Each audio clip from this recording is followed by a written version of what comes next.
High, আমার নাম বিজ্ঞানের মাথা। আমার বড় 56 কেজি আর আমি হচ্ছি পানি, নট ইন্টারলি পানি।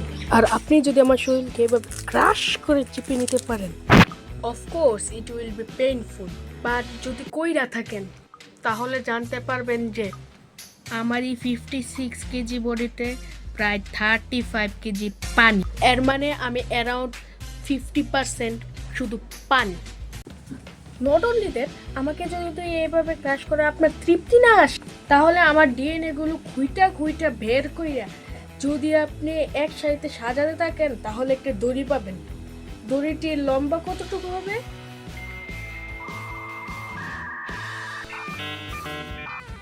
পৃথিবী থেকে সূর্য পর্যন্ত চলে যাবে, ঠিক আছে? সূর্য থেকে আবার পৃথিবীতে আসবে, আবার সূর্যতে পৃথিবী আসবে, পৃথিবী থেকে সূর্য আসবে 52 বার। নট অনলি দ্যাট, 50টা রাউন্ড ট্রিপ মারার পরেও যেগুলো অবশিষ্ট থাকবে এগুলো দ্বারা আপনি পৃথিবীর বিষুবরেখা বরাবর ঘুরে আসতে পারবেন।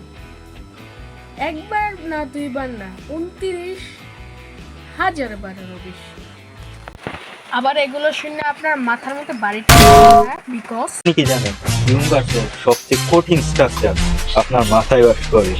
Yes, you are right. That is your human brain. Human brain is a complex structure of 86 billion of neurons. Let's say আপনি যদি প্রতি সেকেন্ডে একটি করে নিউরন গণতে পারতেন তাহলে এই সবগুলো নিউরন গণতে আপনার সময় লাগতো 2726 বছর। But do you know what is the smallest unit of time is? Yes, that is called Planck time. যে ছোট ডিস্টেন্স অর্থাৎ প্লাঙ্ক লেন্থকে যদি আপনি সবচেয়ে ফাস্ট গতি অর্থাৎ আলোর গতিতে কভার করেন তাহলে যে সময় লাগবে সেটাকে আমরা বলি Planck time, which is 5.39 into 10 inverse 44 second. খুবই itsy bitsy teeny tiny short period of time এটা। এক সেকেন্ডে যদি আপনি এই প্লাঙ্ক টাইম দিয়ে ভাগ করে স্লাইস করেন তাহলে আপনি স্লাইস পাবেন 18.55 TDC-টি। TDC হচ্ছে একের পর 42টি শূন্য। ইন টোটাল এটি একটি 44 ডিজিটের নাম্বার। অত ছোট বড় নাম্বার বললে আপনার মাথা নষ্ট করে দেয়, বাট আমি আপনাকে একটু নর্মাল নাম্বার বলবো।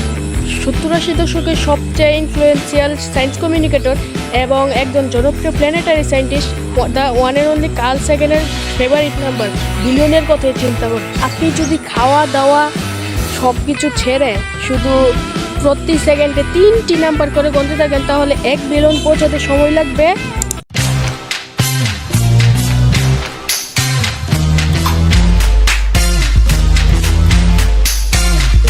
10 বছর। If you think this number is big, তাইলে 52টি কার্ডের একটি ডেস্ক নেবেন, তারপর এগুলোকে শাফল করবেন, তারপর যে কোনো একটি র্যান্ডম সিরিয়াল আপনার হাতে আসবে। কিন্তু এগুলো দিয়ে আরও সিরিয়াল পসিবল। 52টি কার্ড দিয়ে 52 ফ্যাক্টোরিয়াল টি সিরিয়াল পসিবল। মধ্যে একটি আপনার হাতে আছে, মানে আপনারটি বাদ দিয়ে আরও 52 ফ্যাক্টোরিয়াল মাইনাস একটি সিরিয়াল পসিবল। এর মানে আপনি সারা জীবন সফল করতে থাকলেও চান্স খুবই কম যে আগের সিরিয়ালটি আপনার হাতে আসবে। কিন্তু আপনি চাইলে সাবস্ক্রাইব করতে পারেন আমাদের ইউটিউব চ্যানেল, কারণ সামনে আরও বড় কিছু আসছে। এখন গিয়ে পড়তে বসুন, যান। স্পেশাল থ্যাঙ্কস থাকলো স্টোরিয়ারের কাছে, যিনি আমাদেরকে উৎসাহিত করেছেন এরকম ভিডিও বানানোর জন্য। লিঙ্ক ডিসক্রিপশনে দেওয়া থাকবে, আপনি দেখতে পারেন। আর তার ভিডিও দেখে আপনি পড়তে বসেন। পড়তে